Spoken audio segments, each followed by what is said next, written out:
अस्सलामु अलैकुम वरहमतुल्लाहि वबरकातुह। अल्हम्दुलिल्लाह, हमें उम्मीद है कि आप हजरात बखैर व आफियत होंगे। और उर्दू का आसान कायदा हमने शुरू किया था और उसके 2 पार्ट पढ़ चुके थे। अल्हम्दुलिल्लाह आप हजरात ने वो 2 पार्ट याद कर लिए होंगे। हमने 2 पार्ट में जो सीखा था, उर्दू अल्फ़ाबेट को सीखा था। जो उर्दू के पूरे हुरूफ थे उसमें 7 हुरूफ ज़्यादा थे जो अरबी में नहीं पढ़े जाते। सारी चीज़ें हमने सीख ली थी। आज हमें उर्दू अल्फ़ाबेट के आधे हुरूफ सीखना है और आज हमें सबक नंबर 2 पढ़ना है। एंड तक वीडियो देखते रहें, इंशाल्लाह बहुत जल्द समझ में आएगा। आज का सबक यहाँ से लेकर यहाँ तक है, बहुत ही आसान है और बहुत ही शॉर्ट है। उसके बाद आपको मश्क पढ़ना है। आप खुद भी पढ़ सकते हैं, लेकिन एक बार हम आपको मश्क भी पढ़ा देंगे। आप वीडियो को एंड तक देखिए। बिस्मिल्लाहिर्रहमानिर्रहीम। सबक नंबर 2, जीम। अब देख सकते हैं जिम को कैसे लिखा जाता है। जो पूरा था इसके बाजू में आधी शक्ल वाला जिम लिखा है। चे इसको मजहूल पढ़ना है। इसके बाजू में आधी शक्ल वाला चे लिखा है। हा बहुत ही आसान है, सब एक जैसे हुरूफ है। खो सीन। अगर आपको मदनी कायदा PDF की ज़रूरत है तो लिंक डिस्क्रिप्शन में मिल जाएगी, ज़रूर चेक करें। शीन, ये बड़ी शीन है। आप देख सकते हैं बड़ी शीन की जो आधी शक्ल है वो कैसे लिखी गई है। दोनों सेम है, सिर्फ डॉट का फ़र्क है।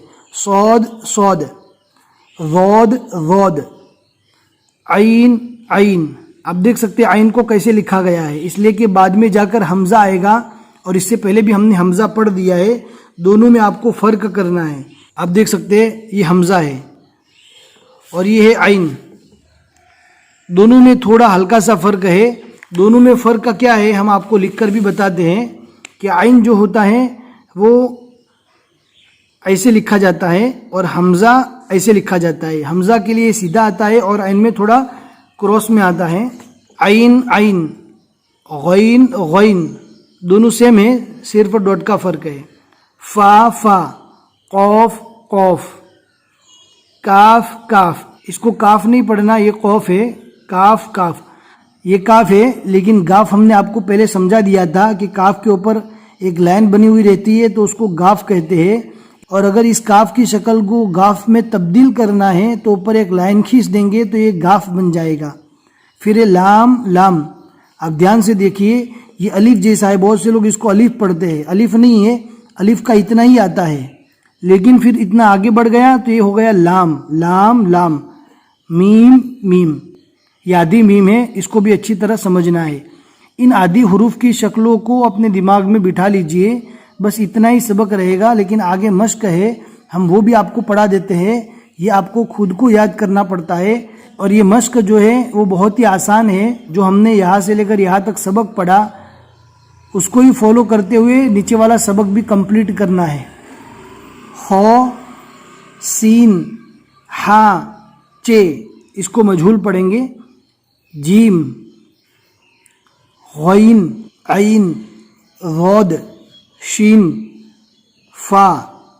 अब देख सकते हैं हमने आपको पहले सबक में बता दिया था कि फा और कौफ में फ़र्क डॉट का है। यहाँ पर अगर 2 नुक्ते बन गए तो ये कौफ बन जाएगा। ऊपर भी हमने पढ़ लिया, फा और कौफ दोनों सेम है, सिर्फ डॉट का फ़र्क है। 2 नुक्ते है तो कौफ और 1 नुक्ता है तो फा। मीम, लाम, काफ, चे, सीन, जीम, वोद, गैन, इसको भी मजहूल पढ़ना है। फिर नीचे मिले हुए हुरूफ है, ये भी बहुत आसान है। जीम, बा, चे, पे, दोनों को मजहूल पढ़ना है। हा, रो, खो, लाम, इसको खो पढ़ना है, फा नहीं पढ़ना। बहुत से लोग यहाँ पर गलती कर लेते हैं। ये खो है। खो, लाम, सीन, नून, शीन, वाव, काफ, लाम, मीम, लाम, ये मीम है। गैन, लाम, ज़ौद, मीम, ये मीम मिला हुआ है और ये है ज़ौद। अगर आपने ऊपर वाला सबक अच्छे से समझा है इंशाल्लाह ये पढ़ना आसान हो जाएगा। सौद, रो, ये सौद है, ध्यान से पढ़ना है। काफ, रो, लाम, गाफ। अगर ये निशानी जो है वो हट जाएगी तो ये काफ बन जाएगा। लाम, गाफ। कौफ, सौद, नून, लाम, جیم با، فا نون، سین لام۔ ہمیں امید ہے کہ آج کا سبق آپ کو اچھے سے سمجھ میں آ گیا ہوگا۔ بہت ہی سمپل ہے، انشاءاللہ اسٹیپ بائی اسٹیپ سمجھ کر پڑھیں گے تو آپ کے لیے آگے بڑھنا آسان ہوگا اور آگے پڑھنا بھی آسان ہوگا۔ اگر آپ قرآن پاک پڑھنا چاہتے ہیں تو لنک ڈسکرپشن میں مل جائے گی، اس چینل کو جوائن کر لیجئے اور اسٹیپ بائی اسٹیپ سبق پڑھتے رہیں گے۔ انشاءاللہ قرآن پاک بھی آپ ساتھ ساتھ میں پڑھنا سیکھ لیں گے۔ اگر آج کا سبق آپ کو پسند آیا ہے تو اپنے 2-4 دوستوں کو ضرور شیئر کریں۔ بس آج کے لیے اتنا ہی سبق۔ السلام علیکم ورحمۃ اللہ وبرکاتہ۔